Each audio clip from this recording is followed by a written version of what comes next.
Today I'm going to talk about letting go of the letters and studying of the sound. I'm talking about linguistics. I'm going to talk about consciousness, how you can actually program yourself to reach a higher level of potential. All right. The first step you have to realise is that you have the power to make anything you want happen. You have the power to create happiness in yourself. You have the power to create joy in your life. You have the power to enable yourself to not to be tired. You have the power to achieve anything that you want. You have the power to create any state that you want from within. We have been trained to look at outward cues to manifest our potential, such as another person is the thing that can give you enjoyment, or a car, or money, or jewelry, or a house, or clothes. We've been trained that you need these things to make yourself feel in a certain way, where the reality is, if you didn't have the power to feel joy, then no car or jewelry or woman or man or TV program or food could give you joy unless you have the power within yourself. So what it is, you've been tricked to believe that you need an outside stimulation or an app to make you feel good, where the reality is you have that energy within you, but you have not been trained how to access the energy that you have. Also, if you'd like to contribute to this we're talking about raising consciousness and awareness, and I'm going to be looking at language. We do have two guests who are coming down. The number to call is 079 444 31366. Once again, the number to call is 079 444 31366. And we're talking about accessing your hidden energy, your hidden power. Tapping into the intelligent energy you have within to empower yourself from within. That's the topic of today. What I'm going to do is talk about, give you a little language class and show you letter by letter how ancient Kemet had the power to access our inner energy levels and our inner intelligence levels. If you listen to what we've been doing recently, is we've been doing an introduction into identity and consciousness. That's what we was touching on earlier, if you've been following the Jam Master Show. Now we're going to get down to the nitty-gritty. We're going to get down to how you can tap in and access your power and make it a reality. So the first thing you have to recognize is that you have multi-levels of consciousness, not just one level. You've been tricked to believe you can only be asleep or awake. Like you have consciousness and subconsciousness, or basically you have a multiplicity, polyconsciousness, and you have the ability to switch from one aspect of consciousness to another aspect of consciousness. For instance, you can be conscious of your vision. You can be conscious of vibration. You can be conscious of duality. You can be conscious of opposites. So you have the ability, you can be conscious of things around you. You become conscious of your inner conscious level. So you have the ability to switch from one conscious level to another conscious level. You have the ability to switch on whatever intelligence you have within you. You have the power to tap into joy, harmony, wisdom from within without any outside cue. And after we're going to have a little break, and we're going to bring in the first guest. Thank you. As we enter inside, once again, thank you, Critters, for the intro. We're back in the studio. We have a special guest. As I said, we're talking about how to access your inner power today, because a lot of talk's been going around. Now we're going to get down to the nitty-gritty, how to access your inner power to achieve your potential. And we have in the studio, announce yourself. Brother Sayum, a.k.a. Ab Ankram. Respect. Did those words have any other meanings about them? How you mean? The meaning of my name? Yeah. Yeah, they have meaning, and I hold that to myself, really. You can't tell people the meaning of your name, but your name is your own power, and it's for you to know the meaning and the vibration of it for yourself, because it's your own empowerment. It's not something you necessarily just throw out there like you're trying to just impress other people, maybe, or how interesting my name is. Your name is your vibratory. When you call your own name, you should feel that, and I was fortunate enough to be given a name that has a very significant meaning for myself, Well, my name Critters, I'm love Brandy, that's all me know. All right, Critters, thank you. Right, we're going to get down to business now. It's accessing your hidden power. Yeah. That's what we want to know. Like, people wake up in the morning and they want to achieve they've got certain things they want to do for the day, but they don't seem to be able to do it. So what would you say is a key element to someone wants to achieve their potential just for the day? What should they do? Well, it's more than just achieving your potential for the day as such. I mean, firstly, we have to realize we're not living in a way that is in harmony with our natural true state of being, So a lot of people get up in the morning and to go to work, so-called earn a living, and it's like you have to earn the right to be alive, and people really are going places they don't really want to be. They don't want to be in them places there, so they don't really feel any true motivation coming from the core of themselves. When you feel motivation or in tune with that which makes you feel, you feel this joy from the core of yourself, then you wouldn't need you would have the motivation instantly, naturally. So it's the mindset we are in, trying to kind of make the best out of a bad situation. So I just want to, so say if somebody wants to feel happy for the day, you see, these things. Is there any techniques? Is there a technique, or is it something else than the technique? Say if I want to feel happy for the day, what would I need to do? You see, these things ain't like silver bullet type of thing. These things, to really appreciate its value, in order for it to be effective for you, you have to realize that you are consciousness, and consciousness is the prime substance of everything. We have been caught up in a society that tells you that what you're seeing visibly, hearing audibly, tasting, touching physically, and seeing and so forth, these things is what deduces or denotes reality. It's not. It all begins in your thought waves. You don't see them things. Your emotional emissions, your energy, you don't see those things. TV waves, radio waves, you don't see those things, but they exist. And they are more powerful and actually more of the cores behind and before you see what manifests or become visible. So there's a necessity to understand or comprehend or appreciate the principle behind what it is you're going to be trying to accomplish. Yeah. So if I say, here, do this, just sit in yourself and hold the thought, joy. Yeah? Someone's going to think, what do you mean? They're going to be having to counteract their own emotional patterning presently, their mindset presently. A lot of people have a difficulty, or they say that a lot of people or children, ADHD, this attention deficit disorder. Now, nobody has attention deficit disorder, because when you're interested in something, your attention is sharp. But if you're not interested in something, you're going to feel it's like it's an effort, to keep your focus on something that you're not interested in. So your attention, that is your power, your inner power, But you see, you have objective attention and subjective attention.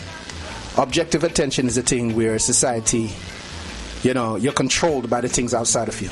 Something you see flash across your eyes, draws your attention, You see something, it draws your attention, And it's drawing your attention outside of yourself. So it's objective.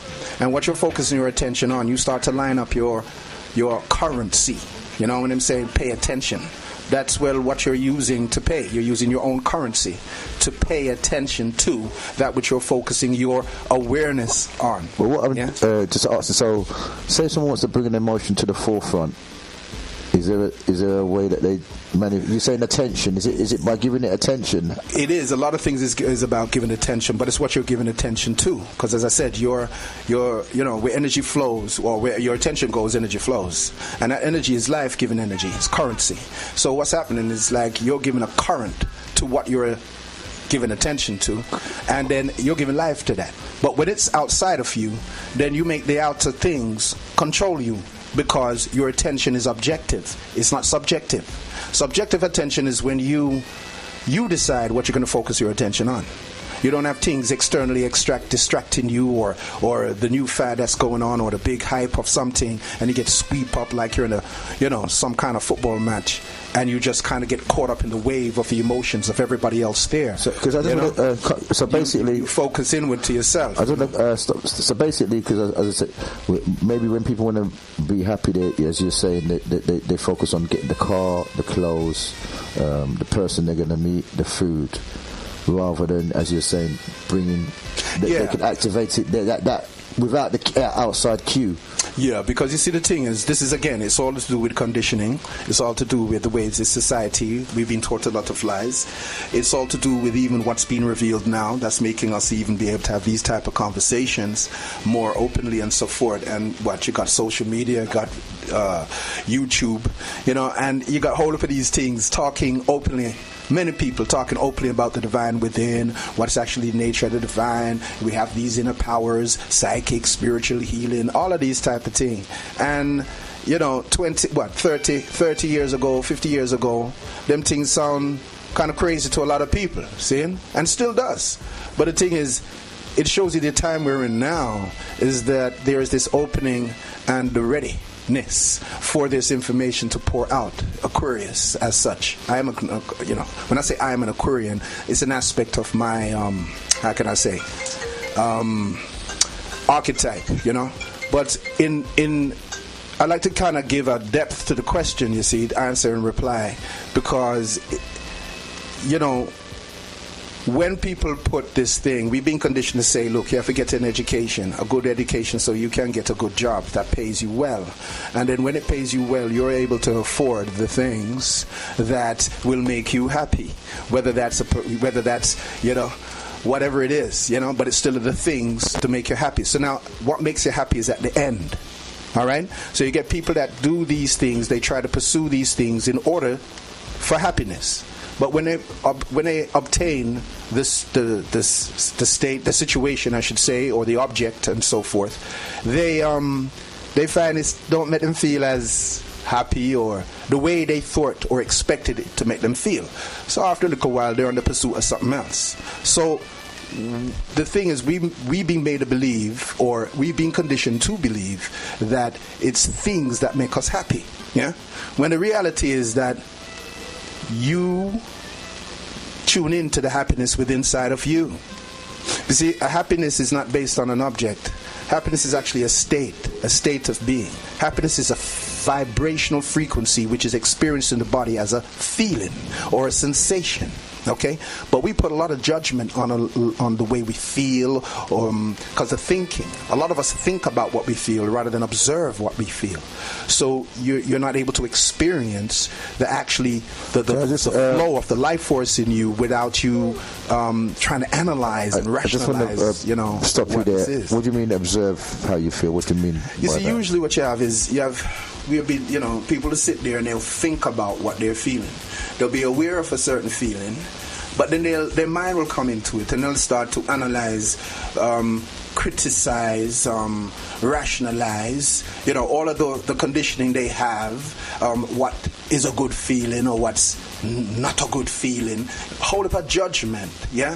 So they're not able to actually experience the feeling. And the feeling is really a vibrational frequency. That's how a certain quality of vibration is detected, okay, within your system. Yeah.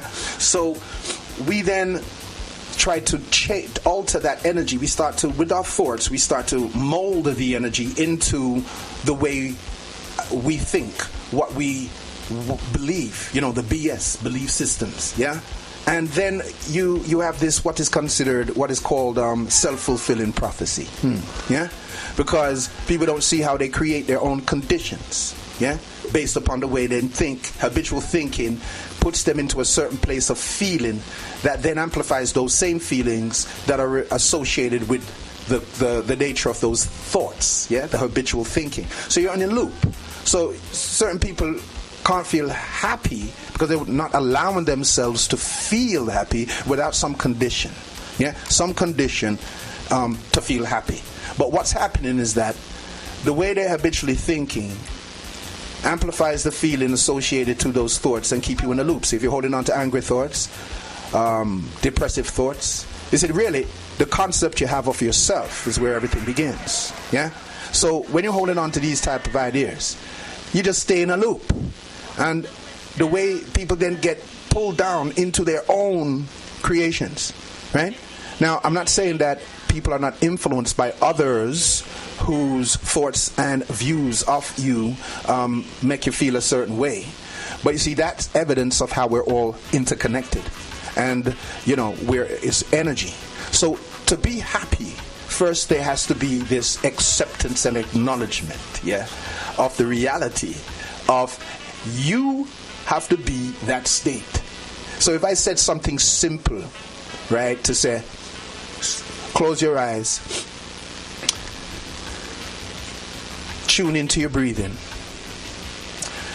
and then hold the thought joy inside of, or the thought happiness, yeah, simply, and you just hold that thought, and you just think that thought. You just hold that thought and contemplate joy. You even can say it to yourself and say it with feeling. Now, and then you visualize this whole energy just filling up your whole body. Because visualizing is the language of beyond words.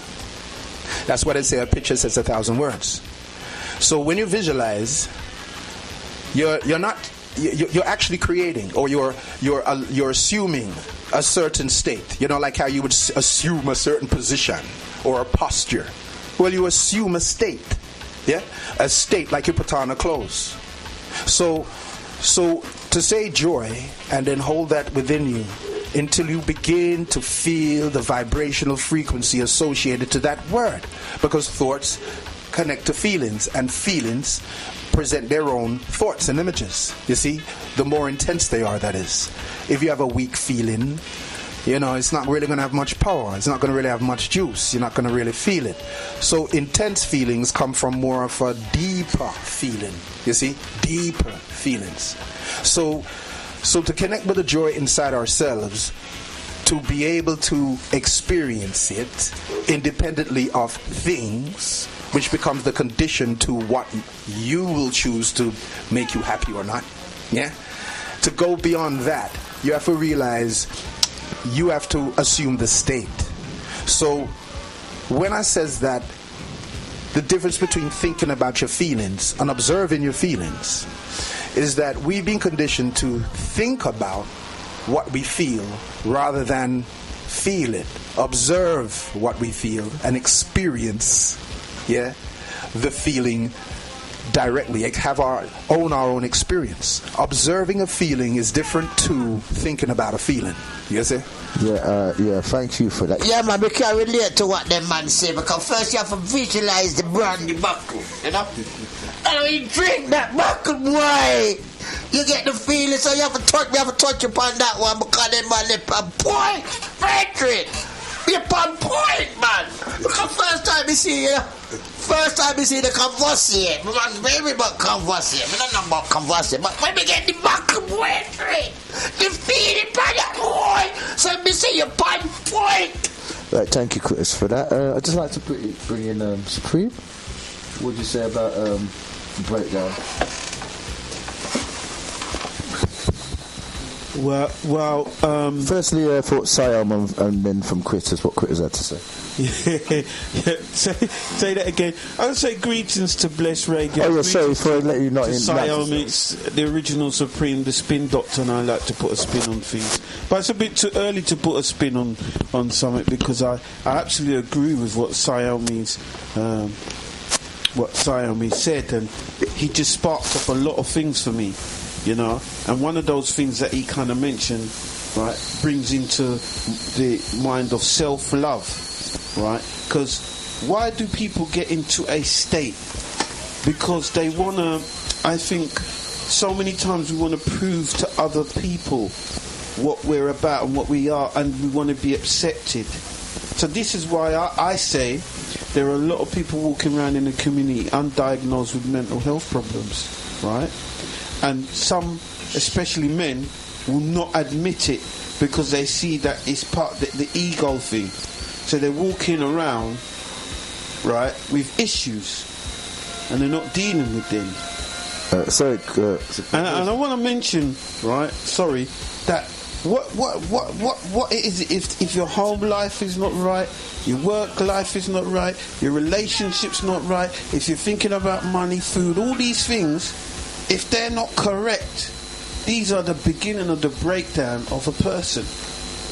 So I just wonder if you came on the right show, because today we're talking about how you can access your inner power and how you to bring it. So maybe I think you this wants to come back next week. Inner power. Yeah. We're just talking about how you access your inner power. How can you bring it to the forefront? Yeah, but this also goes. What you're saying is what the restrictions in doing that is. No, okay. Yeah. This leads on to what Simon was saying about yourself, self-love. You being positive about yourself. You know, your inner self. Be positive when you wake up. Okay. You know, you got to start. What do they call it? Is it mindful thinking? Relax yourself, think about, you know, because you know, another thing that can determine your day is other people. And I find that in the workplace they call them mood hoovers. You make people determine your day. So you've got to go out and say, I'm not going to make this person determine my day. You'd be surprised. A simple thing like, and I've gone through it, started a job, I've said good morning, the man's blanked me for the whole day of my vex. And I'm saying, why am I upset? I went the next day, I said, good morning. Vexed the next day, you understand? The third day, I just looked him in the face just how he looked at me. And I felt better. Because I said, I'm not going to make someone determine my mood. And that's what I see sometimes. You'll be surprised how people do that to you. That, you know, and you realise people respect you when you're more positive, you know. But you get, I don't know if I'm on the right track, Sion. No, that's brother, everything you're saying is valid. Yeah, so I just want to bring in Pastor Touchy. What have you got to say about, you know, how you can elevate your state? Yes, well, I'm telling you, you need the Lord to elevate yourself. You can overcome any problem in the world. You're just gonna believe in the Lord, and the Lord can save you and raise you up and overstand and understand and give you that kind of power that you can radiate happiness across yourself when you walk the street in the Lord's name, and you walk the street in your workplace and you feel that happiness. Jesus said give me happiness, and you get the happiness. You listen to blessings. Get the blessings and blessings. He give you happiness. Okay, thank you, Pastor Tachi. And that's a very interesting slant on that. Have you got anything to say about Siam, what Pastor Tachi said? Well, I would say Pastor Dutchy he does have one point, and that point is the joy and the happiness of the creative power within yourself, which religiously people call God.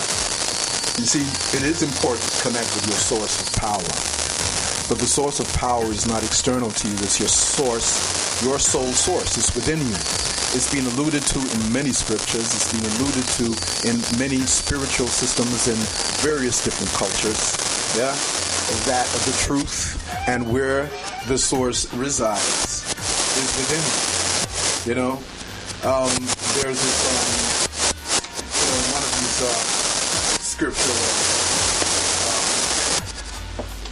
We got some little interference here. Is this it? He's still being picked up here. Yeah. Yeah, so a little slight interference. Do you get a technician to deal with that? Okay. Yeah. How you doing, brother? So what I'm saying is, the power source, you see. For a lot of people, the power source is God. But what you're being told and made to believe about the power source or God is what's causing a lot of people's confusion when it's about connecting within yourself. You see, in states, in America, you have reverends, you know what I mean? And the words reverend, right? And in Jamaica, you have your pastor. But the thing is, when you have the word reverend as well, it comes from the word reverence. Now, reverence is a very intense feeling of connection to the joy and the happiness you feel being at one or in oneness with your source of being. Now, when we speak with feeling and positivity, high levels of positivity, you see, this then now becomes the energy you're broadcasting out through you and into the surrounding atmosphere and into the boundless space. Because we've been conditioned to look at things and depend upon things based on tangibility, the five senses, and the limited perception, we don't really hold much conviction in the reality of what we can't see as a true existence. Yeah? So therefore, you're not able to make a strong connection to it, because everything actually, feeling is the secret behind all of manifestations and conditions and states, you see. But as I said, we're in a society that teaches you to think rather than be an observer of the inner activity within you as observing your feelings. We judge what we feel and don't understand that your mind is actually judging energy.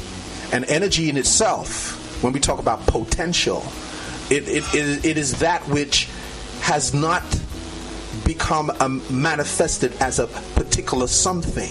It's just in the potential of everything, which would be another universal consciousness is the everything, okay? And out of everything, something is drawn. But that something is drawn out of the everything, which is the potential, right, that can be anything, right? That firstly has to be focused in on yourself to choose what it is you want. And then, because see, creation is already done. Nothing is being created. What you're doing is assuming that portion of what you want to experience as your creation for yourself. And that is aligned through the activity of your consciousness. That's the laws of existence. But we're not taught this stuff. We're taught a lot of psychological, habitual things to program you. Right, I just want to bring in Lyndon at this point in relation to this. We're talking about how to access your inner potential, how to achieve, how to tap into your consciousness. So is there a thing that you can tap into your consciousness? This is the questions that we're raising today. We're actually trying application, basically, of the science. But I would just to apply something, you've got to know what it is. Mm-hmm. Some people just think consciousness is like, I'm aware that I got clothes on, or I'm sitting around doing something, or that's not what consciousness is. It's the consciousness that makes you aware that you're doing something. It's the consciousness, if you say, who am I? People will just say that they're their name on their birth certificate, or the job that they do, mm-hmm. or the organization they follow, or the sense of identity they're deriving from certain groups. Right. But that ain't who you are. Okay. However, I was going to bring in Lyndon now. It is the consciousness that is making you know that you're John or Jammers or mm-hmm. A worker in a particular place. Right. Mm-hmm. Lyndon? Well, what was the question? Basically, it's application. Is there such thing that you can apply consciousness, like to be happy for the day? Can you actually create the state yourself rather than use the outside cues that you've been conditioned to respond to? So from the listeners, I said they just want to, I don't know, they just want to have a successful day. Is it a possibility that they can do that?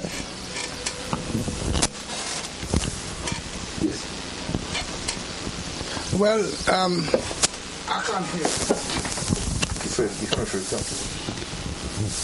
Greetings to the massive of Bless Radio and to all the ancestors, because I'm my own ancestor who have come through many different lifetimes. I know of 7 lifetimes I've come through, so I'm conscious of that. And whilst we are under the term of consciousness is always around, as long as we become more aware. If we're not aware, then consciousness is nothing. You're having a little technical issue.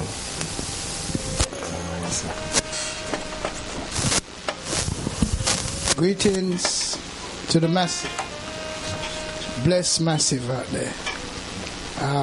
My name is Lyndon. I've just been asked to speak on consciousness and possible manifestation, as far as I understand. Well, first of all, consciousness is everywhere. Each of us have, at least, if we can locate it, one mind. Mm-hmm. Many people think we have many minds, but they're very mistaken. It's the one mind with different, functions. Okay? Last week, we mentioned about all minds being, universe.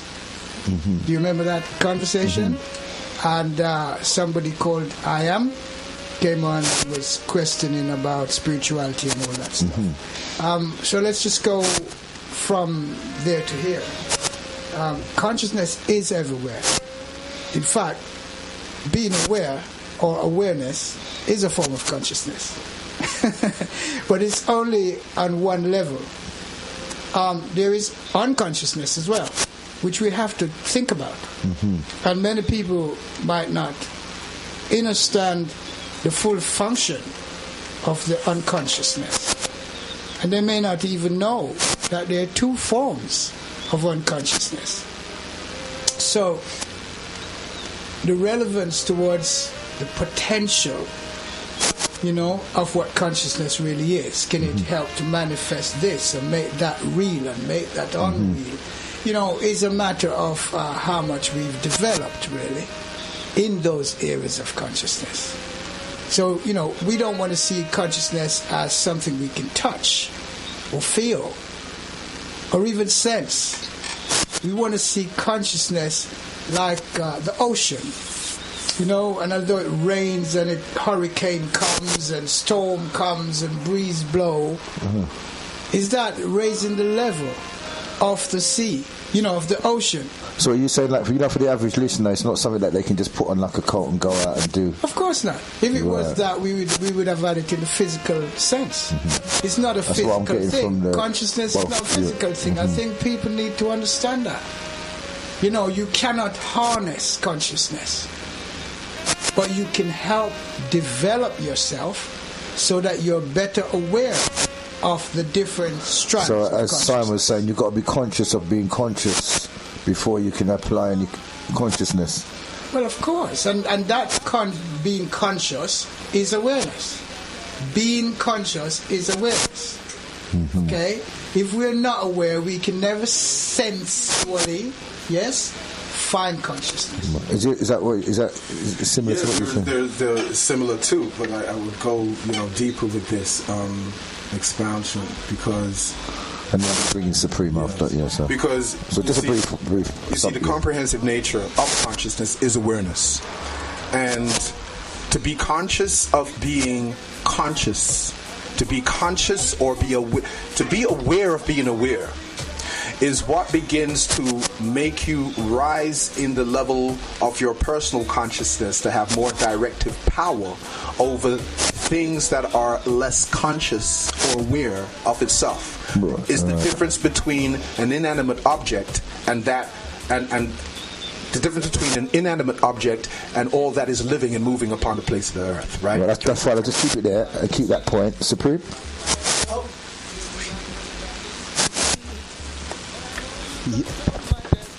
Yeah, once again, Siomi's sparked off back what I was saying about mindfulness, and I just... And sorry to cut you, Lyndon, so we're gonna, you sparked it off again, so after Supreme speak, then we're going to bring you back in, and then we go around again then.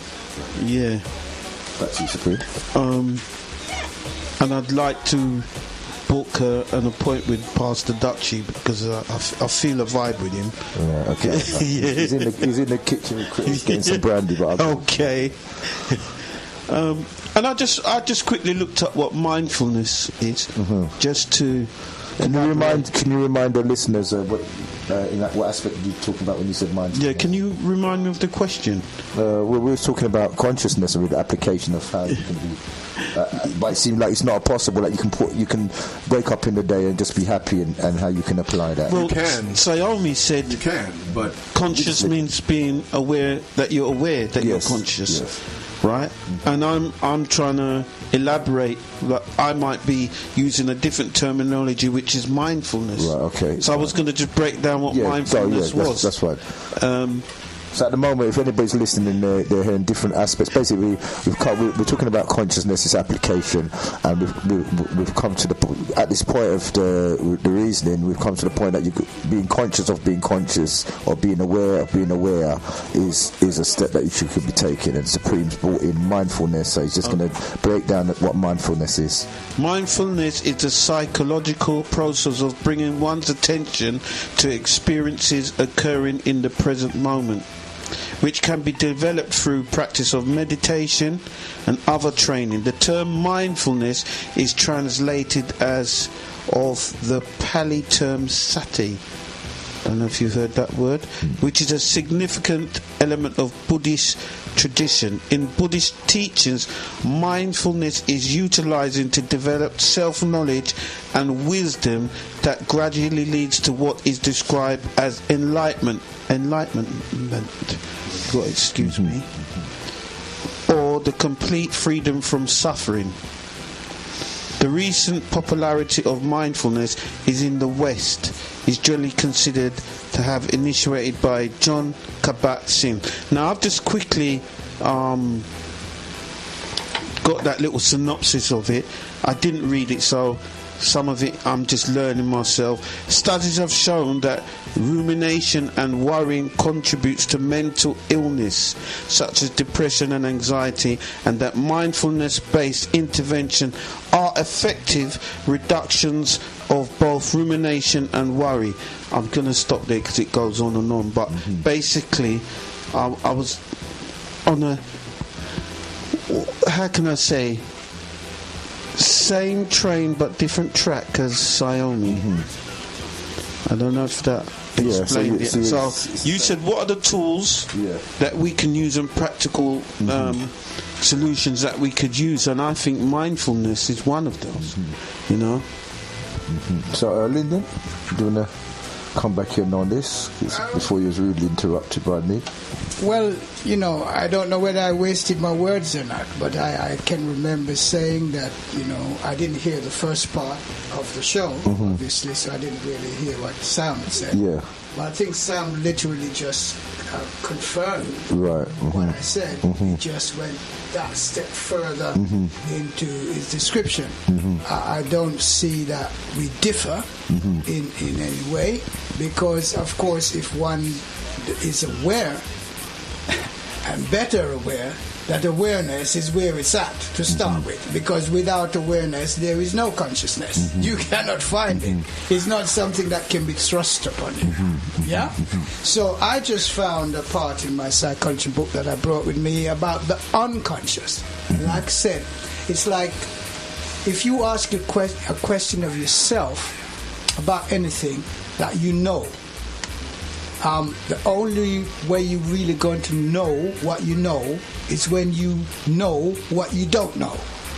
So if you have abilities... Can you say that again? Well, the only way you're going to know what you know is to know what you don't know.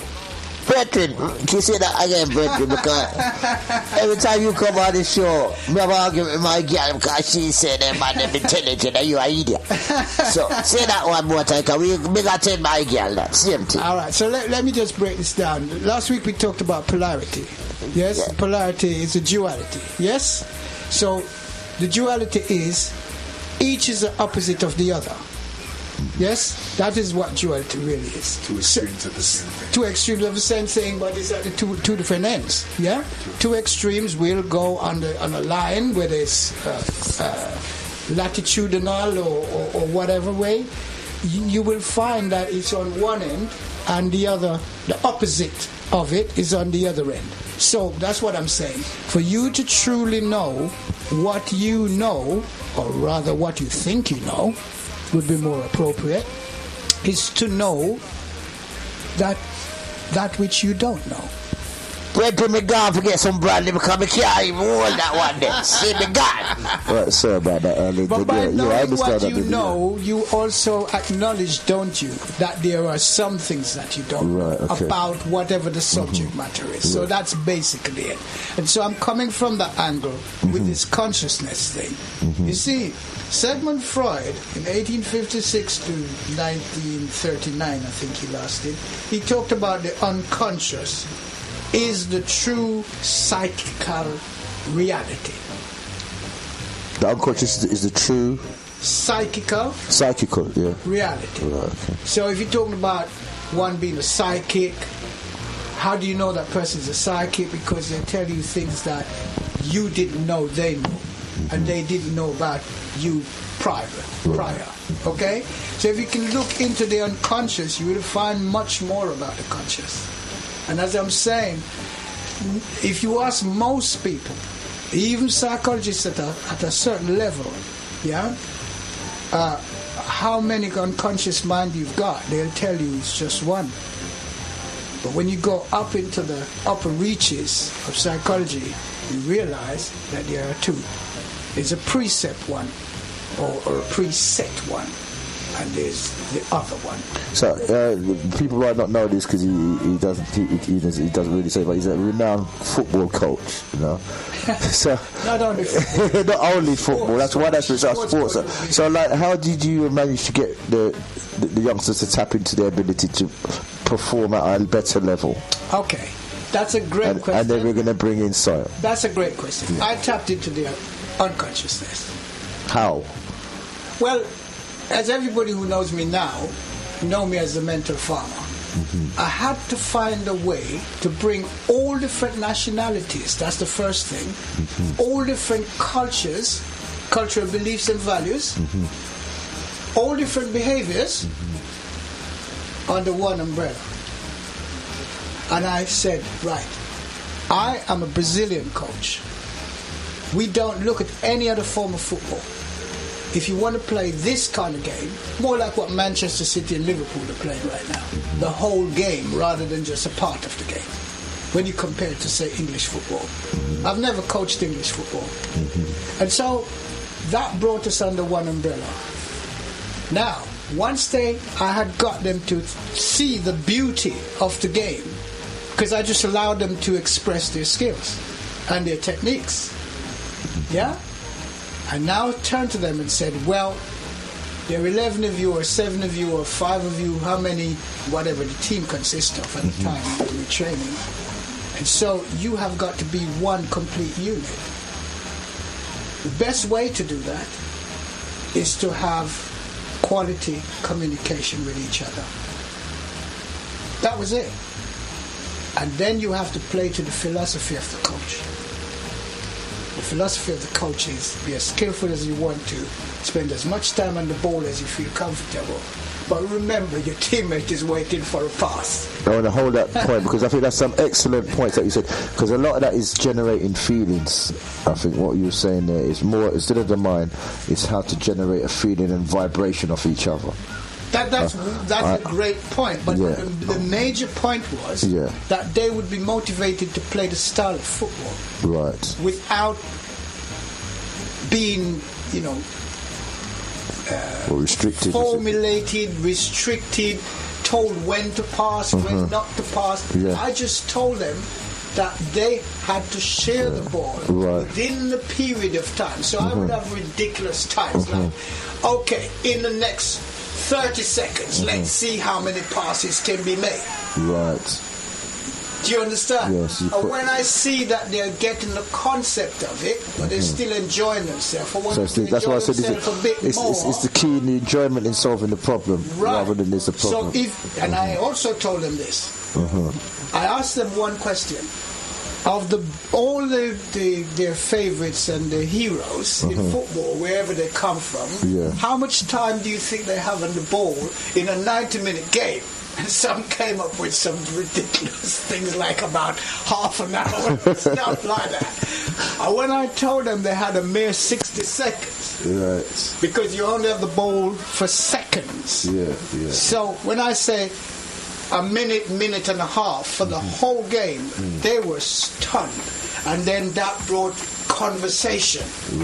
And there's this one over here saying, no, I have 10 minutes, and all of this thing. And I just let them do it.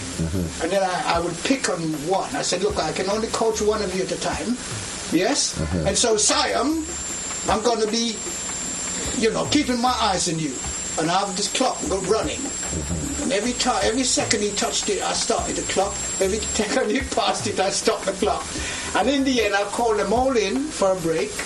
Then I showed them the clock. I said, this is how much time Sam had. And he said, but I had more time than that. I said, well, the clock ain't going to lie. And this caused them great laughter, great bonding. And then other people trying to beat his time and stuff. So they're internally motivated. Yeah, that's excellent. That's Sam. Now I want to ask you, because it's impossible to have the amount of information you've got in your head stored in your head. So how can you have so much information amassed in your head and be able to access it like that? That's not possible. Well, it's part of what we're talking about, subconscious, which is the unconscious. Yes. Yeah, and there's everything presently now, in this moment, you can say you're aware of now. Prior to being aware of it now, it existed in the unknown. What you know now, before you knew it, was in the unknown.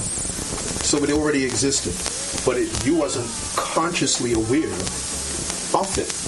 Personally. But how do you tap into something that you didn't know you could have tapped into? Well, this takes things to another level of... see, I do astrology, but I deal with astrology about the inner astrology, soul astrology. Now, these are just tools, one of the tools of self-knowledge, because astrology is basically a chart print of your astral projection. So we come in here with these various energies, and Brother Lyndon, when he came in, he made a point about there's 7 lives, 7 incarnations, previous life streams that he has experienced and that he's conscious of, he's aware of. Now, that is indication that we are not here for the first time in this body. It's like we haven't put on clothes for the first time. We got different kind of clothes on today, different to the clothes we had on yesterday, or last week, or 10 years ago, or 20 or 30 or 40. You understand? But yet, these are different clothes. But you've always existed. You see? And I'm using that on a finite level, a scale to describe what I'm, to make this point. You come into this body, you come through the porthole of your mother's womb. But who you are is the consciousness. Is the consciousness that exists without form. It sounds a bit strange because of the way we've been conditioned and prepped in the Western mindset. The Western mindset depends upon intellectual, 5 senses, logic, gotta touch, need tangible evidence, but they're not very much into the tuning into the feeling, which taps you into the realms of instinctual, psychic, mental psychicness, and intuitive psychicness.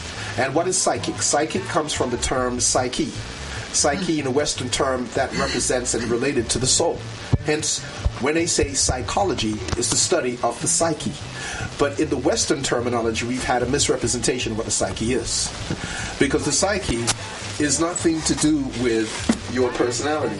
It's to do with your soul. Yeah, psyche.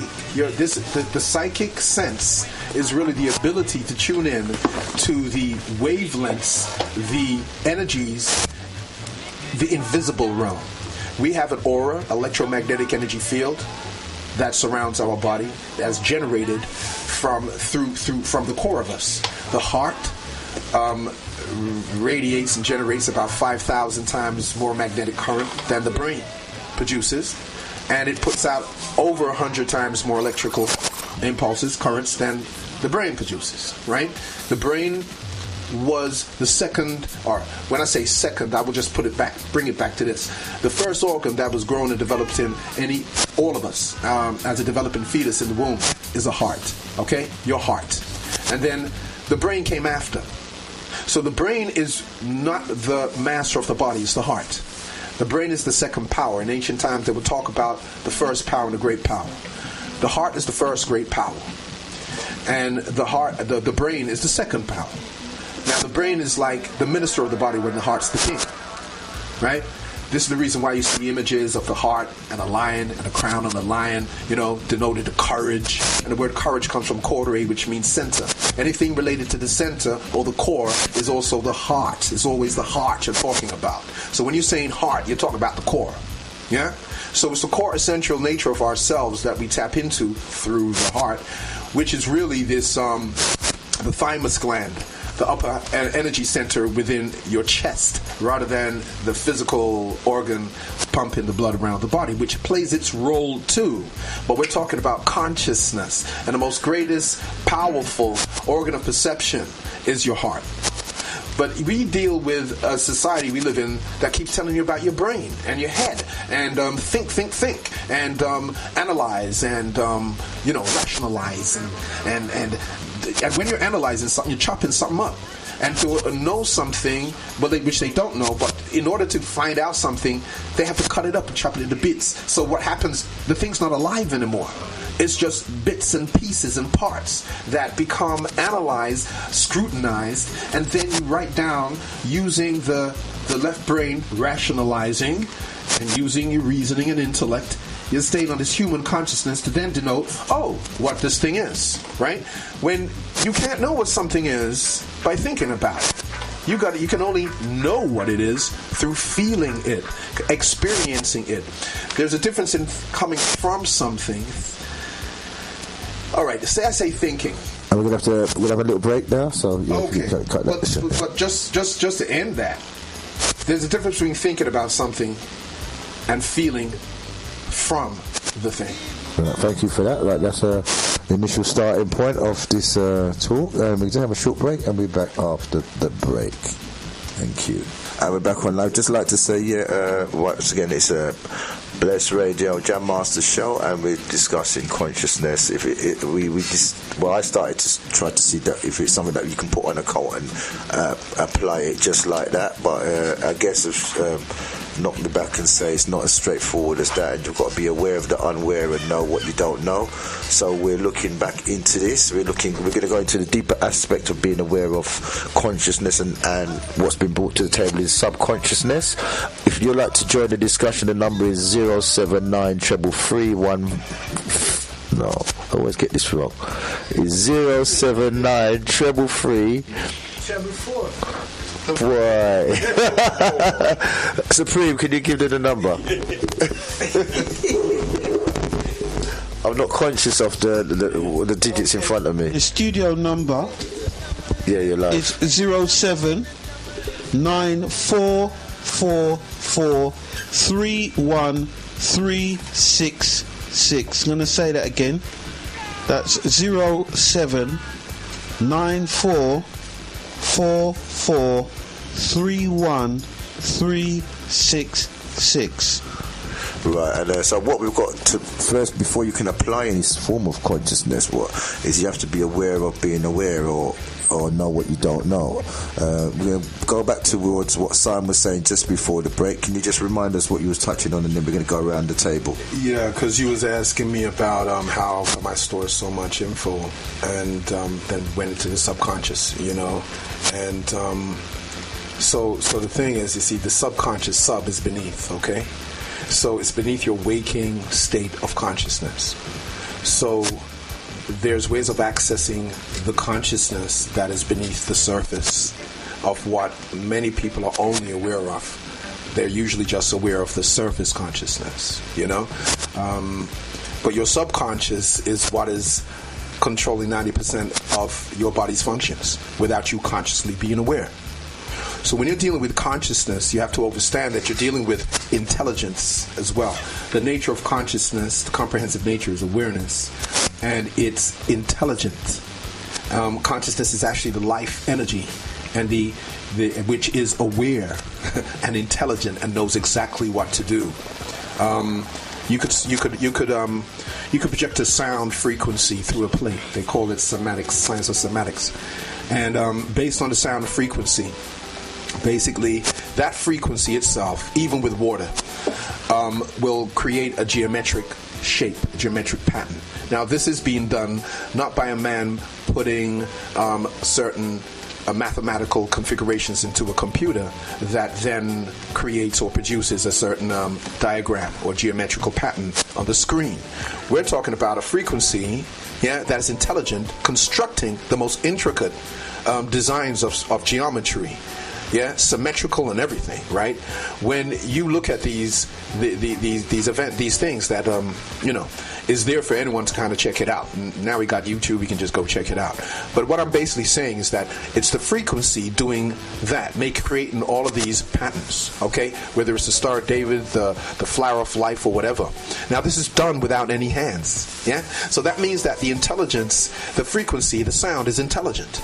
And if there's a discordant frequency, then you don't get a harmonious geometrical shape. You see what I mean? So back to this thing about the subconscious. The subconscious is intelligence. It's the inner driving intelligence within you that you need to become consciously aware of, because it's what's keeping your heart pumping. It's enabling your circulation and your nervous system, everything to function. And you're not consciously thinking, yo, man, I'm going to pump my heart in the morning. Pump, pump, pump, pump, get the circulation going on. That's happening already. So it's about accessing a deeper aspect of you, the deeper self, the greater self, really the infinite self, which is unlimited. Your subconscious really responds to feelings. It doesn't respond to thinking logics. It responds to what you feel is true. Then it molds it. You see what I mean? Because you're dealing with intelligence that goes beyond the processing, aspect of the brain, okay? Because the brain is really a receiver transmitter, and it responds to vibratory signals like thoughts. Thoughts are electrical, okay? Your feelings are magnetic, okay? And then the appropriate chemical, okay, that's going to be generated through the hippocampus and the other aspects inside the brain. These become chemical thoughts, chemicalized thoughts. This is why they're trying to make emotions like love, break it down just to be a chemical. But it's more than that, It's just a chemical translation of an energy. It's called transmutation, So we're doing that all the time.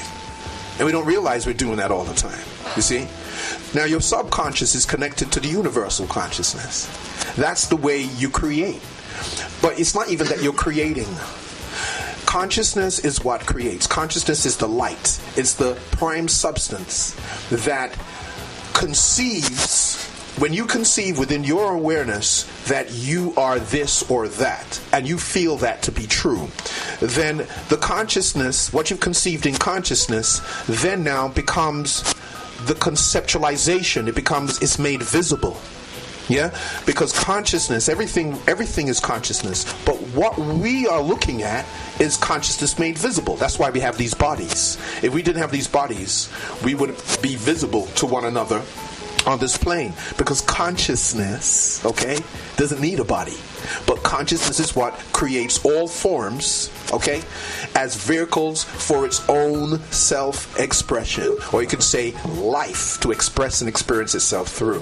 Thank you for that breakdown on consciousness. Is anybody else? Sophia, can you come in? Well, let me come in on that breakthrough. Because them man, them my boy, them my boy, because consciousness is when you have a buckle and drink. Unconsciousness is when a man tread by your toe and you give him one uppercut in his face. Simple things, and just like my man said, me touch him again, cause you pan point. Okay, that was Critter's version of consciousness and subconsciousness.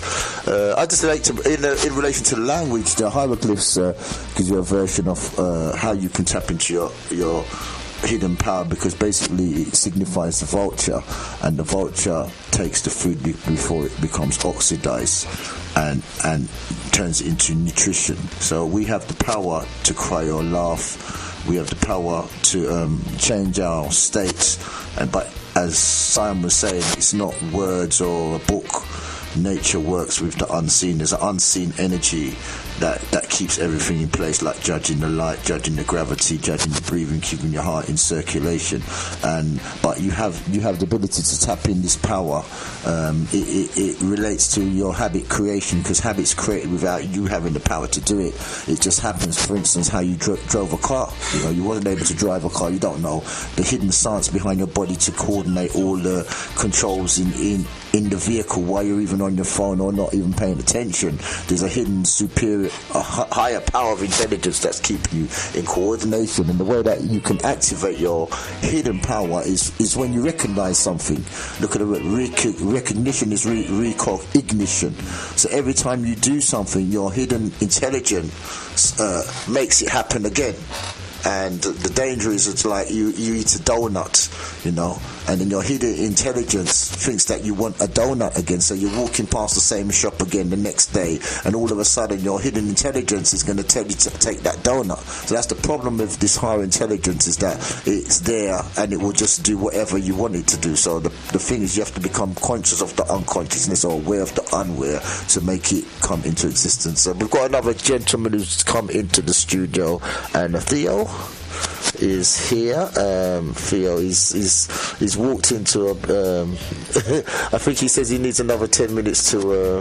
He needs another 10 minutes to get his brain in motion. Well, Lyndon, would you like to come in on this dynamic of the subconscious?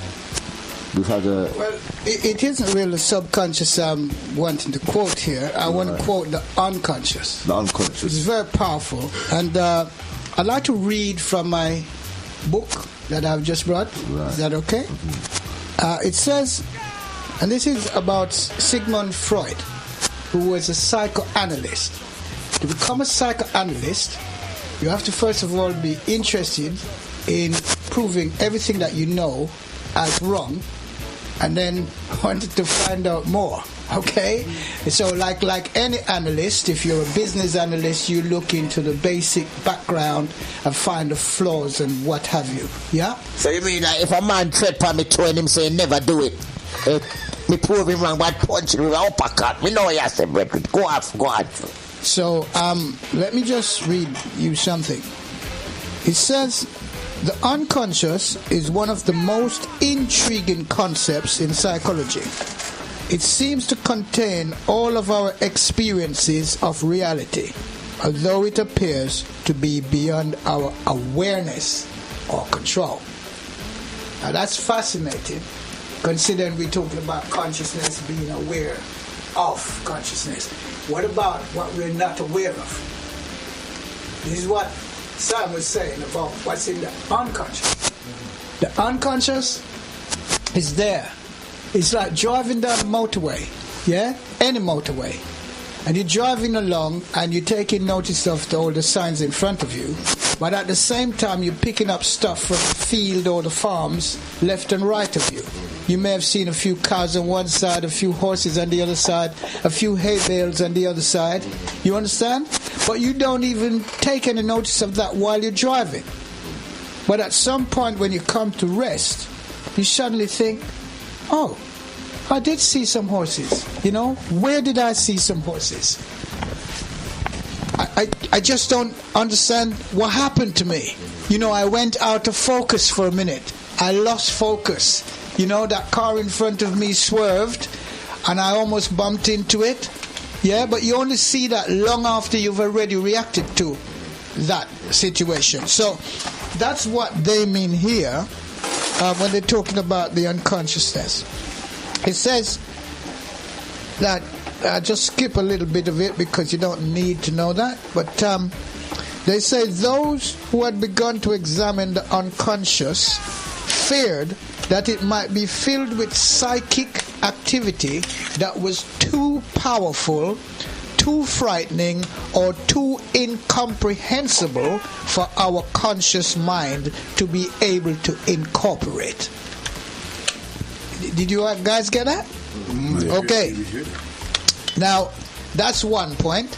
The other point is, what makes me so involved in the unconscious? They now talk about under a heading of our everyday mind. They said it is easy to take for granted the reality of the conscious and naively believe that what we think, feel, remember, and experience make up the entirety of the human mind. And that's a very poignant point, because we all assume a lot of things, i.e., that knowledge is power. We've heard this so many times. People are becoming, believing in that kind of philosophy. I have, in my own philosophy, put that point down. Yes, Linden's upside down theory says this. They talk about knowledge, have knowledge, wisdom, and understanding.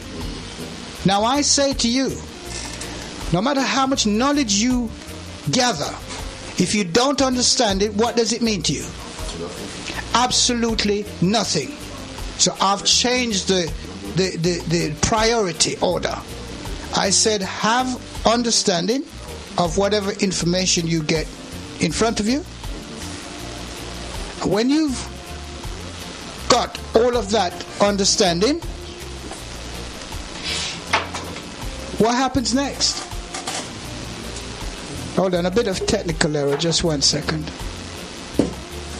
When you've got all of that understanding, don't you become wiser of the information? It's yes or no for now. It's just yes or no for now. Knowledge, I would say you'd have now. You didn't have. No, you don't have knowledge now, unfortunately. Just follow my lead for a minute, and if you don't agree with me, it's fine. Okay, good. I said, first of all, understanding is the priority. Would you agree with that? Mm-hmm. Mm-hmm. The second point is, once you have understanding of anything, any situation, any issue, any bit of information, aren't you wiser? Don't you become wiser? Yes or no? Mm-hmm. Simple. And then, well, that's fine if you say no. But I'm saying to you, that's what knowledge is. It's after you've understood all of the information you have, and you realize that you've become wiser, now you're knowledgeable. Right, I'm just going to bounce that one off. So we just broke down knowledge is when you acquire the information, and now you have the information, you become wiser. Is that correct, Lyndon? That is correct, yeah. Correct, right. So now I'm going to just bounce that around at Fitzibrin. What have you got to say on this? Okay,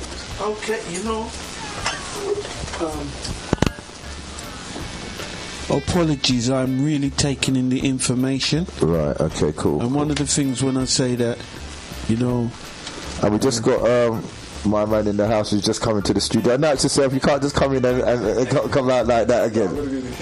Yeah, no, just announce yourself, man, because for our listeners who don't know you. Greetings to one and all. Yes, my name is DJ Ringo. I do a show every Wednesday from 6 to 8. And yesterday I left my laptop in the studio. I went in my bag today. I got through it. I said, what? I look around the room and I couldn't find it. I said, it must be at the Blessed Radio. We're glad that you got that back. Yeah, man. And it's good that everybody's honest here. I know, say, we can't trust everybody. Yeah, of course. Bless. Once again, tell the listeners your show, where your show's from. 6 to 8. That's the Early Rise show each and every Wednesday. And what music do you play on there? Roots Rock Reggae. So there you got it there. Make sure you tune in. Thank you, Ringo, for passing through. Yeah, man, give thanks, Gemma. Respect. And the whole of the host. Yes, sir. Respect, yeah. Bless. Respect. Yeah, so that's so we got all guests passing through the studio today. Yeah, this is a high level of conversation here. We're dropping like flies trying to keep up with Simon Lyndon here, Yeah, and on that point, that's one of the things that I was just gonna say sometimes people hear, but they're not listening, and that's what I was trying to do, listen intently, because you can hear. You know, sometimes you can speak to someone and they just go, yeah, but they're not digesting it. And that comes into when you say knowledge, you know. When you get the knowledge, what are you going to do with it? You need the knowledge to move forward. I liked what you said about the way you had my brain going about what was that bit you said about you have to know what you don't know, sort of thing. Yeah. Right. If you and when you believe, when any of us think we know something, let's say you know a subject matter. Let's say me, I say I know psychology. Yeah? But it's okay for me to know what I know. Yeah. But it doesn't mean that's all of psychology.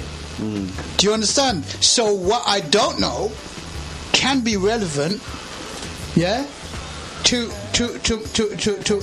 me having knowledge of further areas of. Yeah, it's very interesting because I travelled back to when I was a youngster, while you was talking, and I thought, now I'm older, if only I knew what I knew now that I could have used back then. You understand? Don't we all? And when you really look at a lot of, because you touched on psychology, sorry for straying. When you touch on psychology, it's only today and like say this year that I realised psychology's been used so much on us, and because I didn't know. Because I didn't know, and now I know, I realise, so this what was going on, and I just look at it like a boxer going in a ring, and he's going to take on a fight, but he hasn't sussed out his opponent, so he's always going to lose. So I was just looking at an analogy like that, and I'm just bringing it back because Sayomi we were talking at the beginning when I came in about strategies and ways to move forward, or how to make yourself better on your start your day. And one of the things that I kind of just came up in my mind, I know it's to do with business, but when you look at your strengths and your weaknesses, if you know that, and you know that what your strengths, your weaknesses, what your threats are in business, they do that like SMART goals. Yeah. So if you actually say to yourself that you give yourself goals. A lot of people say, no, I don't do goals, no, I don't do pledges. But I personally think is that if you don't set out to do something, you're just going to be forever in someone else's plan. And they're going to determine the same thing, your mood, your behaviour, how your life is. So for instance, a lot of the black people came to this country and they had a goal that they were going to go back, and they never went back. A lot of people are talking about Africa, but to me, growing up seeing that, it just became a soundbite. You know, people just became romantic with it. But what I felt, and then I heard another scenario where people were saying the Asian man came with a goal and he's achieved his goal.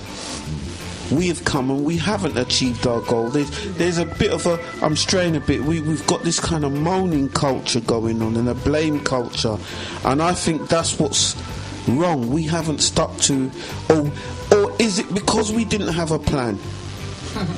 Do you get what I mean? Is it because we're just going with the flow? So when Sayomi said what he said, it just sparked off. You know what? Why do I wake up in the morning and go to work to let this man distress me for the rest of the day? So in my mind now, I have to refocus and say, this is the reason why I'm going to work, and this is what I want to achieve. I can't get distracted, because every distraction is an attraction, and every attraction is a distraction. But anyway, well, Supreme, you come with some supreme pointers there.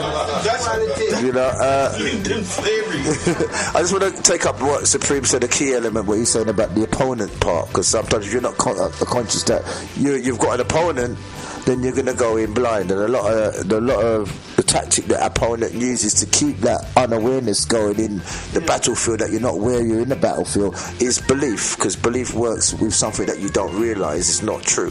So, and I know Theo's been scratching his chin and scratching his head in a way that he's ready to unleash. That's another thing. I remember back in the day, they used to banter about one-upmanship. That a person's got one up on you, and I never used to know what does it mean. What do they mean by that? But it's psychologically, and all I keep thinking of as we talk is Muhammad Ali. I'm thinking, for a man in his time, psychology was so brilliant. Like, he psychs his opponent out.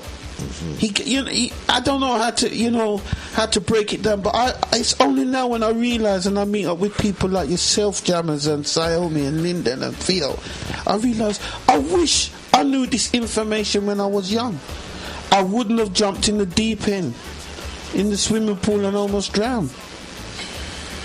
No, I want to bring Theo in on this one, and I can hear Sion breathing heavily behind me. So that sounds a bit peculiar,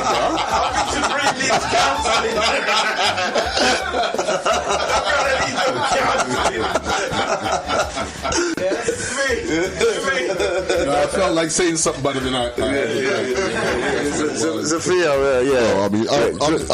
I'm just gonna say a little piece, really, because the one thing it was when Xiaomi was commenting, and the thing that stood out for me, and I scribbled it down really quickly, was this.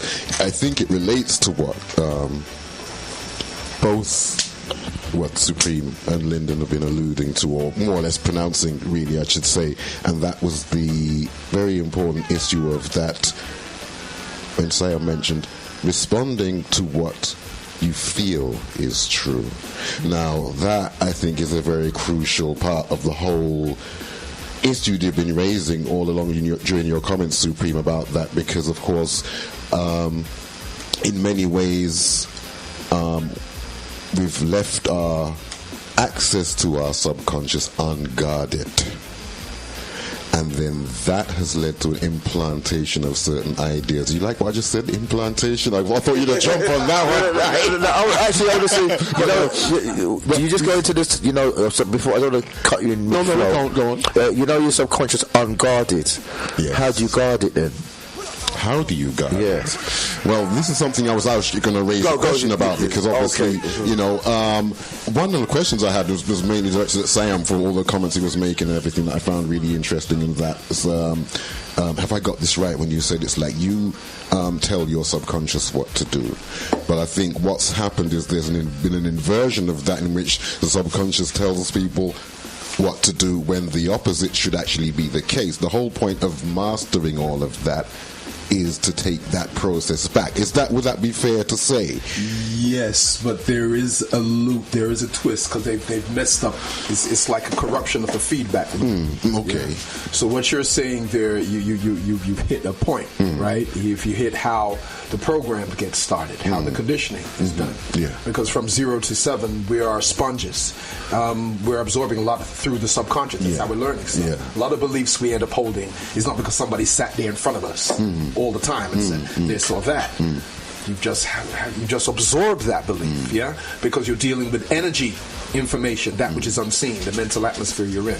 The point I want to make here, though, is that what you're talking about is the objective nature of the objective situation we've been conditioned to operate within, by taking the outside, the objective, as the lead.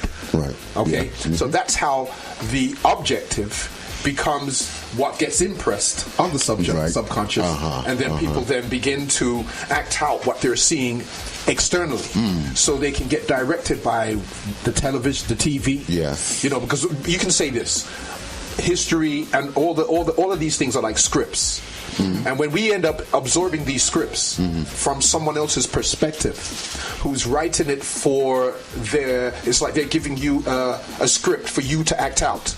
So you bring into manifestation their script, rather than the script you should be writing yourself. Now the subconscious, when you're dealing with the subjective is really you making the choices from within. You're conjuring images from within yourself. You're choosing what you focus attention on. Right. And then you create what image you conjure up. This is like a state, okay? Your thoughts are like images, yeah? And that becomes like a mold for the energy of attention, yeah, you're giving it, to flow into it. The currency of you that you're paying your attention with, gives life now. You're pouring life into the mold, the image, the thought, yeah? And when that reaches a certain energy, a certain rate, a frequency, it becomes visible. Okay? So what I'm saying here is that the subconscious is the powerful, that's connected to the universal consciousness aspect, right? But what has happened to us? Our objective conscious awareness, the waking awareness, was supposed to be the protector or the objective decider of what seeds are going to be planted in the subconscious. Yeah? Because the subconscious is like the soil that does not discriminate between what seeds are planted in it. You see that the soil will just grow whatever's planted in it from the time the soil is good. Yeah? And some soils only grow certain things. Not everything you see growing grows in the same kind of soil. Certain different conditions. So you're dealing with that. Even reflects different states of consciousness. Yeah? So the subconscious does not. That's the reason why I said about feelings, is that the subconscious is not thinking and like say, well, boy, it's not discerning. It's not discerning between, an apple seed and a coconut, banana, or it's not discerning between it. It will just grow it, right? Now, your conscious mind, the objective mind, your waking awareness, was supposed to be the guardian. So it is supposed to deduct. Hang on a minute. What kind of idea is this trying to be impressed upon me here? What kind of idea? Yeah, you're supposed to objectively decide, filter out what thoughts, impressions are coming to you, and decide consciously what you will allow in from what you won't. You see? Yeah. But that's been hijacked. Yeah? Because the conscious mind, we're caught up on an objectiveness. We believe that we can only learn from outside. Yeah? You have to go somewhere outside of yourself to sit down, called pupils, which is enables you to focus in a school, yeah, for you to be hypnotized, basically. Yeah? Yeah, exactly. Okay? Yeah. Now, so your conscious mind, the conscious waking mind, yeah, that's been hijacked with all the conditioning, you're being flapped into it. And because we didn't have critical thinking until a certain age, so much has passed through. So much has just passed through. You see what I mean? Because we hadn't developed critical thinking to a certain point that we would think now with. And go, hang on a second, does that make sense? Did this, that? You'd think, you use your critical thinking rather than just accept everything. Yeah? But wait till me have to big you up because you don't say critically, when we critical, when we think everything go on, so me don't say you put my side, man, when critic think me everything. Yeah, bring up. You see, so what happens, because that's been hijacked, this is why we're being conditioned from young in an institution that is not teaching you about the truth of know thyself. It's not teaching you about your oneness with the infinite source of all existence. It's not teaching you about your greatness. It's just teaching you about accommodating a material society that benefits off of people's pain and sorrow, yeah, by giving them a drab story that makes them create this grand story. You see what I mean? Because the concepts you begin to have of yourself are being designed by the ideas you're accepting into your mind from day dot. Yeah? Now, my experience from a young youth, I came to realize I experienced a lot of things then that later drew to me books that was talking about it. And I'll be like, but I know this. But I never learned this from outside of me. I learned it through various direct experiences I was having. So when I began to read certain things, it was just confirming to me. It was confirming to I that I know this. Yeah? So there's this inner knowing. Yeah. Right? This is when you deal with subjective attention rather than objective attention. Yeah? You choose what you're focusing your attention on. You don't have it dictated for you, which is a lot of us have caught up in habitual thinking that pulls us outside of ourselves to then engage with various information and images and so forth that we're not realizing the impact it has on the subconscious and how it makes you feel about yourself and about others and about your world. So the concept of an individual has about themselves becomes the state that they're molding this undifferentiated substance called consciousness into a particular mold to then now make that become the truth for them in their life. Yeah? You know, if someone feels that they're not attractive or someone feels that they're not intelligent, that they're smart, and you have people that, you see, on the psychic level, we're sitting here and we may not open our mouths, but you're radiating, we're transmitting, we're receiver transmitters. So we're broadcasting in the psychic realm that which you can't see, hear, smell, or touch. Yeah? You're broadcasting electrical magnetic impulses with all of your thoughts, with your intentions, with your condition and state. You know, you're walking around within this energy field that's your own environment, reflecting back to you your own consciousness, your concept of yourself. Yeah? And then people will treat you that way. Or you'll have experiences that justify to you, yeah, you see, this is what it is. But they don't realize that that's only because you've allowed something else to mold and shape your concept you hold of yourself. And not realize that you're the creative power that's making it real. So you have to change your concept of yourself. And that can only take place inside of yourself, because if you depend upon an external, someone else is writing that for you. It may not be in alignment with how your heart center really feels, because who you really are already exists. You see, the human consciousness level is what they just want to keep you identifying with the body and the mind and the conditioned psychological emotional state that keeps people perpetuating their own misery or perpetuating their own hell. Now, not everybody's experiencing hell. You know what I mean? Some people are experiencing life to be wonderful. Yeah, they're experiencing things that a lot of folk ain't experiencing on the other side of it, the extreme. Yeah, but when we talk about poverty, for example, where we are poor and we're sufferers and stuff, you begin to take that as a concept to yourself. You'll always be poor and you'll always be suffering, and it doesn't matter how much money that's going to be given outside. Everyone who holds onto a poverty mindset will still lose their money. Well, I'm just gonna, and the money will go to those who have a more abundant mindset, and that's why. I'm just going to, spin it around a bit more. Yeah, thanks for that. Basically, to endorse what you just said as well. The process that they use is when they take a wild animal and tame it. You know, they can never let the tame animal see what it can be like when it's wild. So as you're saying, a cover has been put over us from the start. If you look at the word cover, which is C-O-V-E-R, and you turn it backwards, you'll see the word revoke. So basically, you start to pull that cover back into existence every time you recognize the cover. And as you said, it's done through the way of we're taught. If you look at the word taught, it's to auto. So you bring it automatically back, the cover, into existence. Train means to reign over you. Brain means to be reigned over. That's why it's a brain cell. And the way the language is constructed as well is constructed in a way that you can't actually enact something into existence, because basically, if you look at the structure of the sentence with what Simon is saying, is subject, so it's the force that's under, object, which a force is being used against, and verb, there's no reverb in it, so there's no way that you can use the sentences that they've given you in the English language to invoke your higher level into existence. They've designed the actual language structure in a way that it's against you actually bringing your higher self into existence. So, and also if you look at the word noun as well, the noun no actually really means to be free, because nothing's on you, which is the word no backwards. When you say no, I can't do it, that means you're free to do what you want to do, and un means to do the opposite. So every word is constructed, and the whole language system, and as you're saying, the education system is designed to stop you from going into who you really are.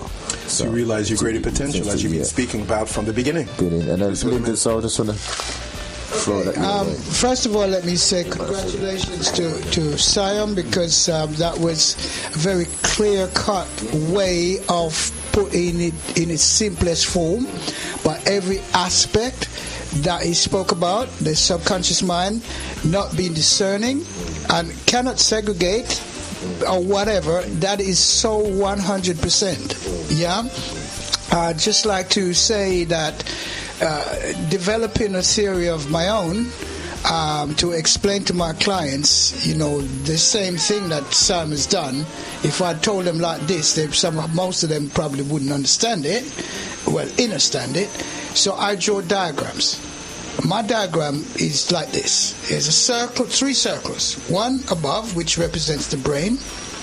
One directly below that, which represents the subconscious mind. And one next to the just a few feet away from the subconscious mind, which is a conscious mind. Now here's the difference. There's one singular line leading from the subconscious mind to the brain, and the arrowhead is closer to the brain. So that means all the inferences goes directly to the brain. All that we've learned, in other words, all that we've soaked up like the sponge. That's what happens. The brain is a brain. It's physical. It doesn't deal with all the other stuff. So it has to complement whatever information it's got and send it to the conscious mind to sort out. Now there are 2 lines leading from the conscious mind to the brain. One has one arrowhead to add where the brain is, and the other one has one where the conscious mind is. So something is sent and something is received. So what the brain does, when the subconscious mind sends up all of this programming, it says, okay, your time now, that's what you're being paid for, right? Conscious mind, sort it out and let me know. Conscious mind has a real tick sheet. That's all it has. If there were 12 items, for instance, and it had 12 ticks, he would have sent it back to the brain and says, yeah, everything's cool. Let's go with that. But if the conscious mind has 11 ticks and 1 X, and it sends it back to the brain says, look, don't bother me with it. It's your job. Sort it out. If you can't, dump it. And that's the explanation that I use with my clients, and they get it. The second point is, there is no connection from the conscious mind to the subconscious mind. There's no talk that goes across the 2 of them.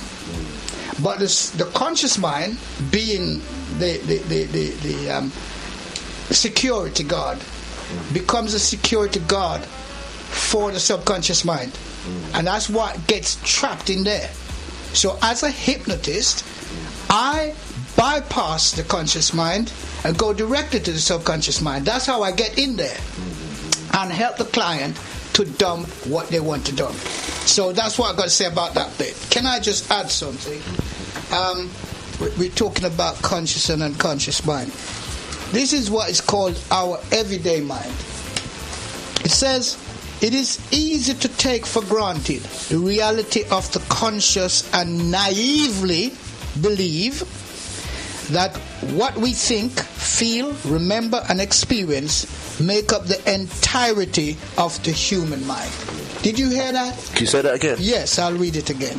Under the heading of our everyday mind, it says this: it is easy to take for granted the reality of the conscious and naively believe that what we think, feel, remember, and experience make up the entirety of the human mind. You can now see what makes some people confused, because this is what they actually do. And this is a dangerous precedent. Look, I will tell you now, I had a prospect on Sister Radio on Tuesday, and I just offered to say, look, if you want some help, get in touch with me. Well, you're not going to believe it. You're not going to believe it. This person is doing exactly this. And unfortunately, the experiences that that person has had is all traumatic. So can you imagine what state of mind they're in? So when you talked earlier on about being happy, to me, my Lyndon's upside down theory again says that happiness is a state of mind. It's as simple as that. You understand? So I'll just give you one more tiny example. And we've got 1, 2, 3, 4, 5 circles here. One says, when ideas, memories, or impulses are too overwhelming or inappropriate for the conscious mind to withstand, they are repressed. So when you hear somebody is, clinically depressed, or otherwise manic, perhaps, you better understand that's what's happening. It's too overwhelming. The impulses are too overwhelming for and inappropriate for the conscious mind. Like I said, if it has 11 ticks and 1 X, that's too overwhelming. So now it shows an arrow that goes to another circle, and it says, and stored in the unconscious alongside our instinctual drives where they are not accessible by immediate consciousness. You get it? Now it moves on to the unconscious silently directs the thoughts and behaviors of the individual.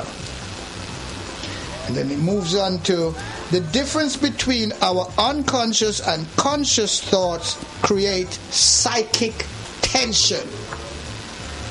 So sometimes when we feel tension within our bodies, it's not always emotional. It's sometimes psychic. And then that leads to the last one, which says that can only be released when repressed memories are allowed into consciousness through psychoanalysis. Could I say something? Come on. Based on what you just said there. The suppressed energy comes through resistance to our own experiences. When I was saying that using the analogy of like we change our clothes, but we're still here, on a physical level. We all know we're wearing different clothes. We've been wearing different clothes since we were youth to the age we are now. So these clothes didn't always exist, but you did. You understand what I'm saying? So the point I'm making is that we as souls, as the light, the creative light of life, the divine consciousness, the life force, we have existed way before we've always existed. The thing is this: we come through different experiences of the human condition, and we have there's this universal principle, the law of existence. One part of it is cause and effect. You sow what you reap. So what happens is that we come over here into this incarnation with various suppressed energy of things we never fully accepted. Fully accepted in our previous incarnations. So what happens is that there's a process of the soul that the subconscious always wants to purge itself. It always wants to clear itself from the suppressed energy. Because the suppressed energy is what creates blocks, and it creates this debt we owe to our own self. It's that which creates this idea of separation. Like we judge some feelings as pleasant, some feelings the mind is judging, no, afraid of, okay?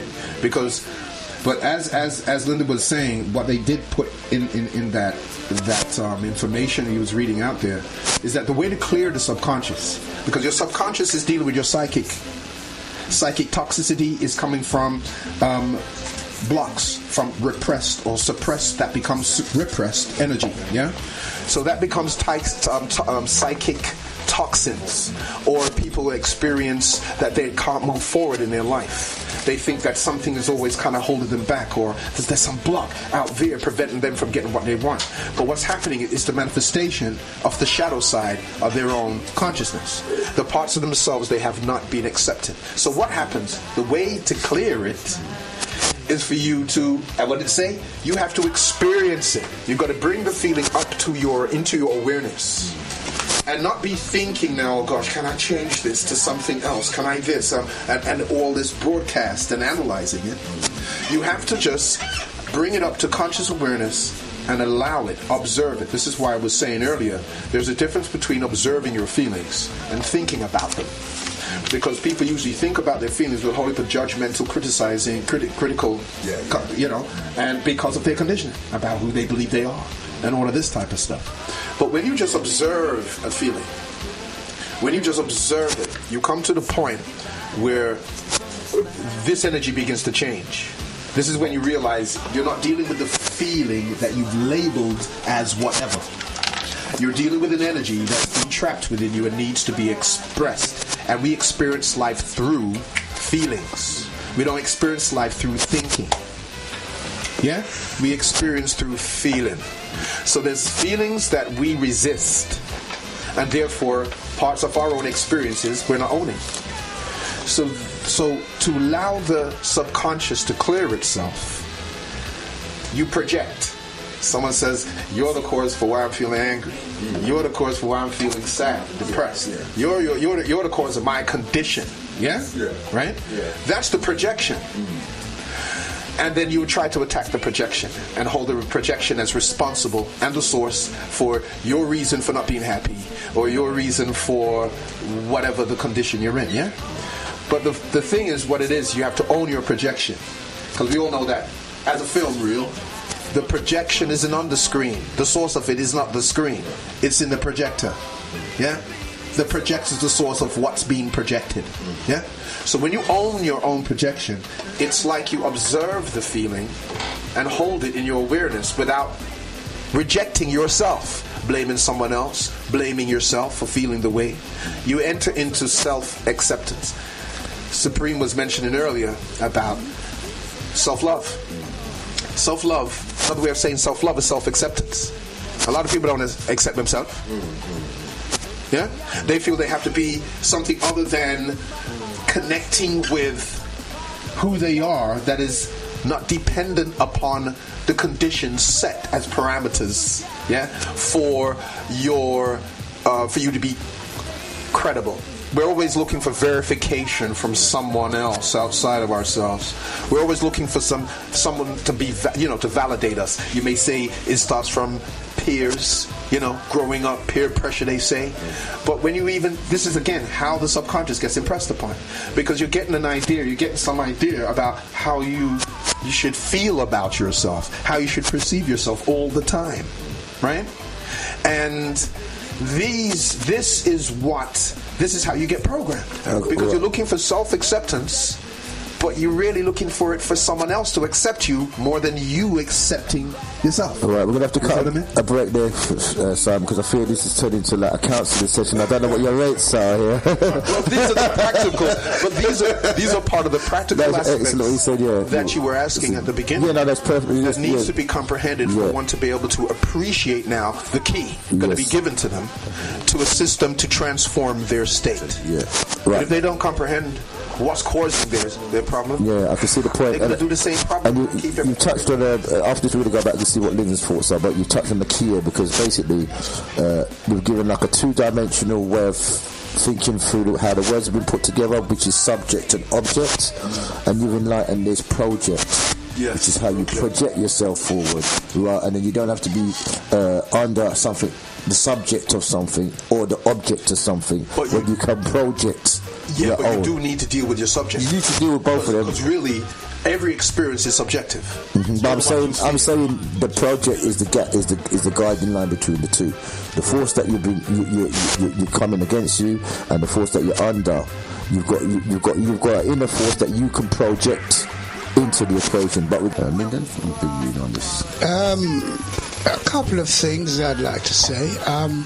The subconscious mind on its own, although I agree with my brother Sion that you have to get rid of things that's in the subconscious that's not healthy for it, yes? Yeah. But, as a practitioner, I can tell you it's not as easy as it's said. Yes. Okay? There has to be several kind of approaches. People have different approaches. Let's say a counselor will have a different approach from a psychoanalyst, or from a point of view of myself, having my own practice. I've designed it myself, and it's working fine. Is about tools. Yes, you have to avail yourself of tools and the correct tools to be able to extricate any level of stuff that needs for dumping. I'm going to give you a very simple example. Anybody who knows anybody who does physical hoarding, or I've seen a program on it, there is an associative dispatch that is causing that.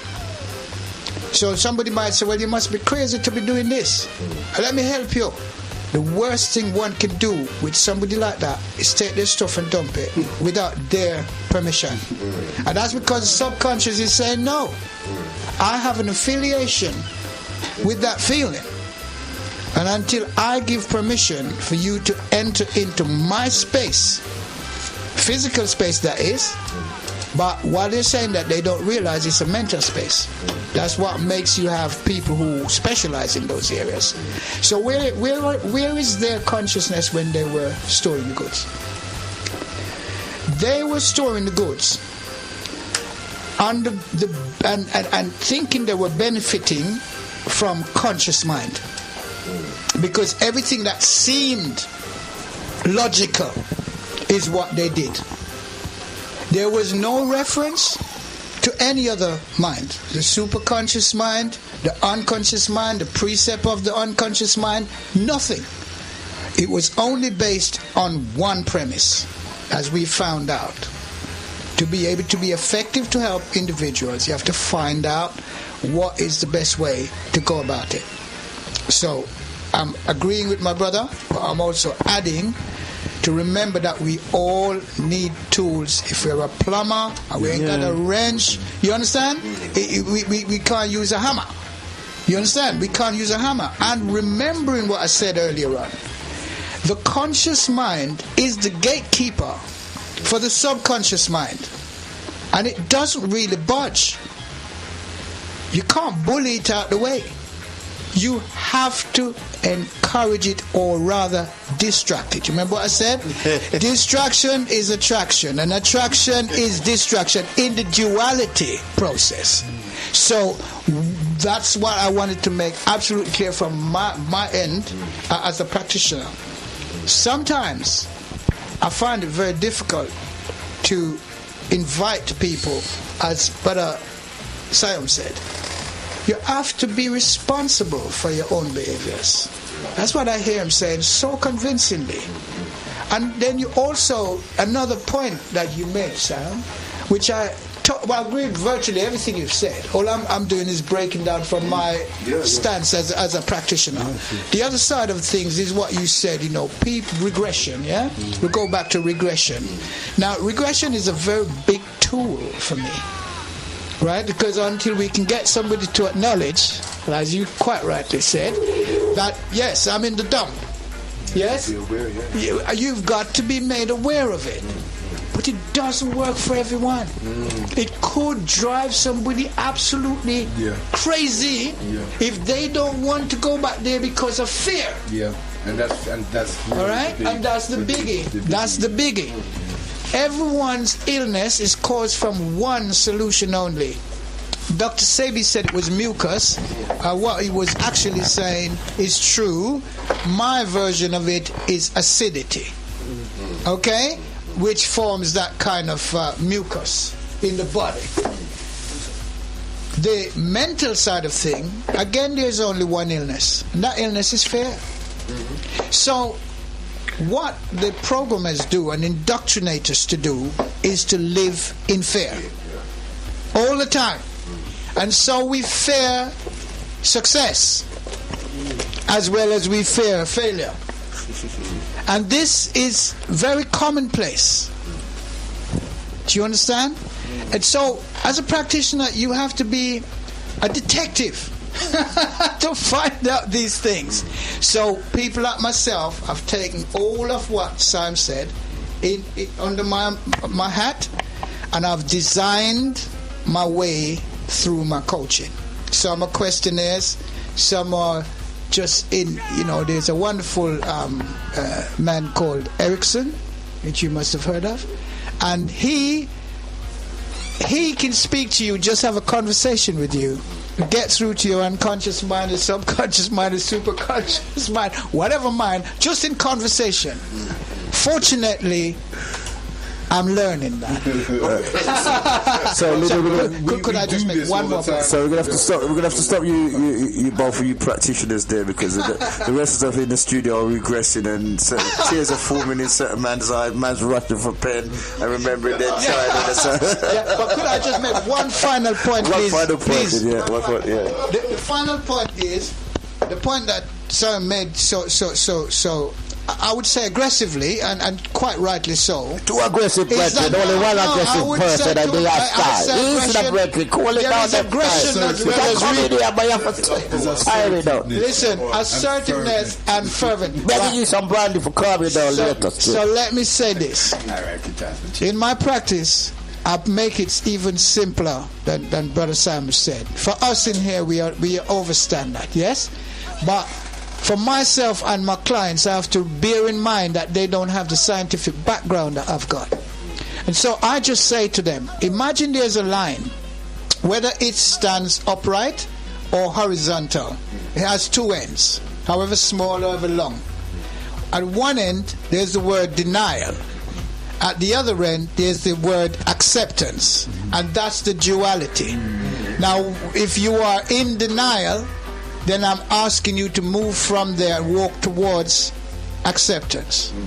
It's a bit of work, but that's the side so that you can address their problems. Right, excellent. You got one brief point because we're running short of time now. What you're saying there, Linda, is now going into the esoteric levels of stuff. This is the art of mental transmutation. And dealing with polarity, understanding that, two extremes of the same thing, hot and cold, sharp and dry. Sharp and blunt and wet and dry. Now, the principle of this is that you can only transmute something that's on the same plane. Yeah, you can't transmute sharp to wet. That's what I'm saying. So it has to work along the polarity. Yeah. So when you said acceptance and denial, there's things you need to accept and there's things you need to be wise enough to deny.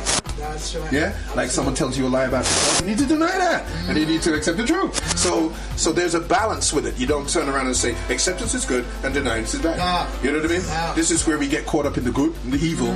When it's like, but something good could come out of something that appears evil.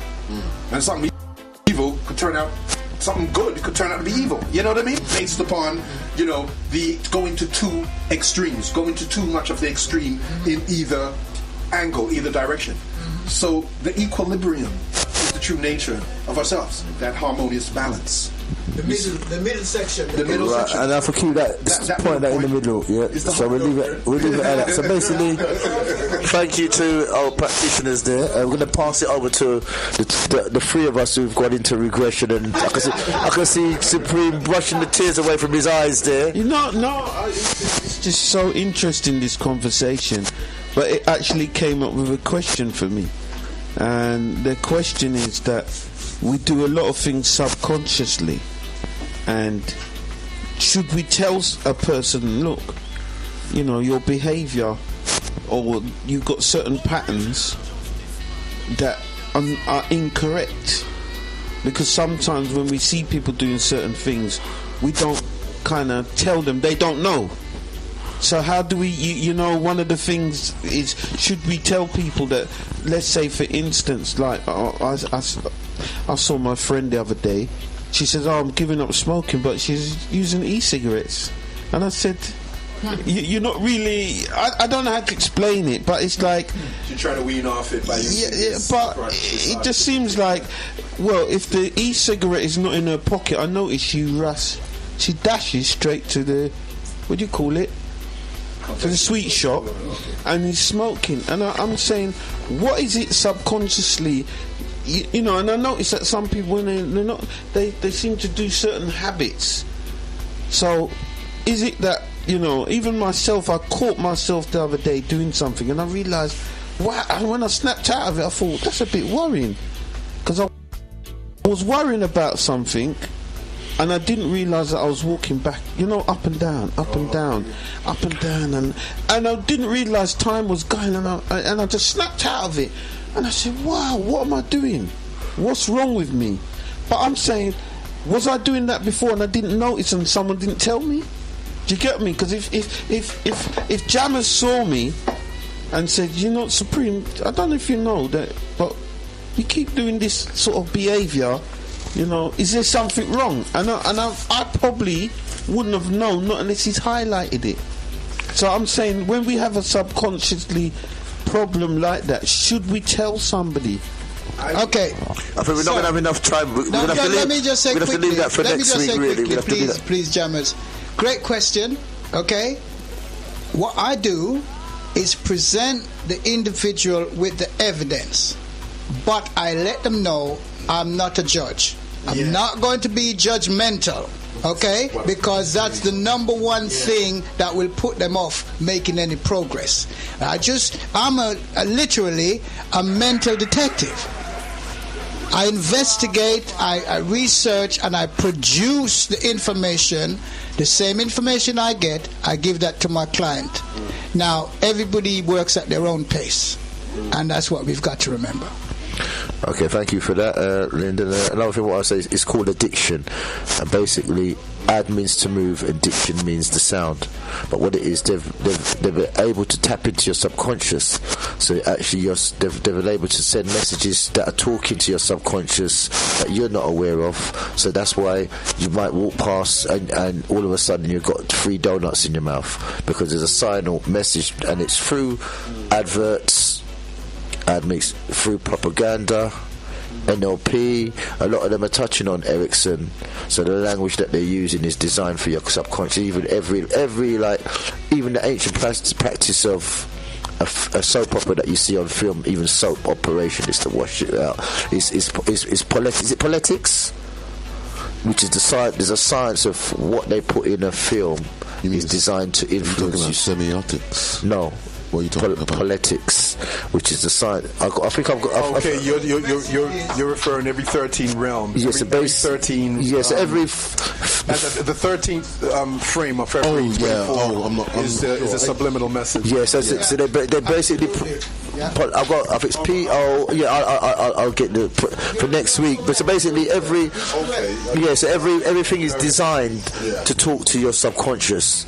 So it's an addiction because it's making your subconscious, telling the message, moving it your subconscious in a certain way. Because basically, as Sami was saying, your subconscious is innocent, and it's got an inner sense. Your inner sense can sense from your inner sense, but it's innocent.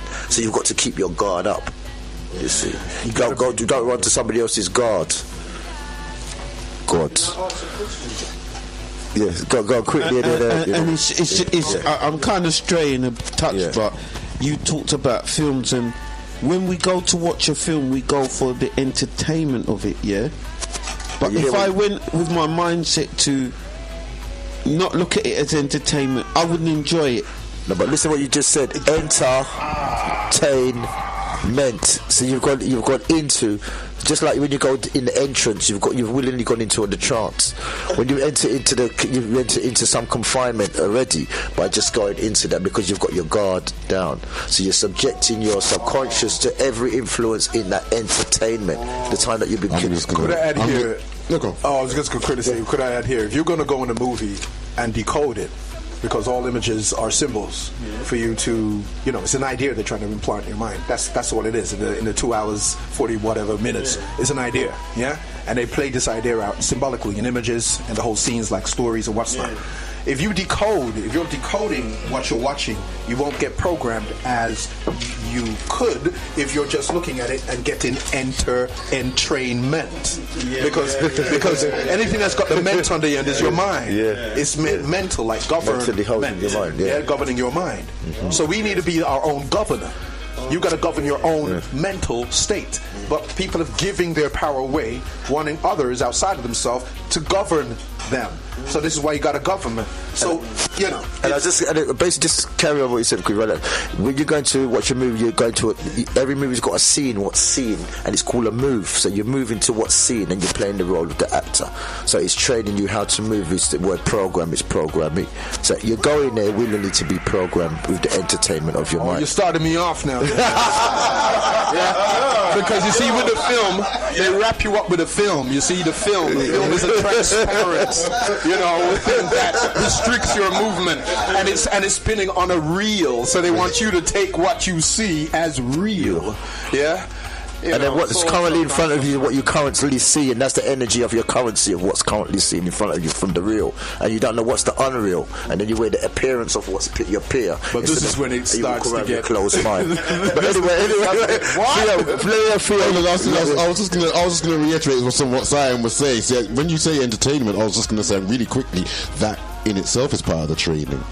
You've actually already ingested that idea that this is entertainment, really, when it's actually serving, as Tom said, a different purpose. Really, that is to reinforce and reiterate certain messages that have already been instilled. You see, that's the whole thing. So, do you remember Lion King? Yeah. Oh, absolutely. Did you know in Lion King, in all of those frames, they were telling the little children to take their clothes off? Right. Okay, and more. Actually, okay. I would have said that. I would have just said the SEX word because that's been that was one. That's the one that was most famous when he. Yeah. Through the PDF file, but that's another story. So we're gonna go. I'd like to thank all the guests here. We've got Dougie just walked in the room. So, Dougie, would you like to say a final word? Concluding words, yeah. Concluding statement, yeah. I don't know what final word I want to say, but I mean I'm just catching the tail end of the reasoning, and there's enough reason going on, enough definition of words and wisdom. It's all good. It's all good. That's what I want to say. I want to keep the vibes up still. Oh yeah, Lyndon, when's your show for people to continue? My show is Sundays at 8 till 10 p.m. every Sunday. The Black Experience. Okay, thank you. That's it from us. I'd like to thank everybody for listening in, and we're leaving you with this. Good, thank you.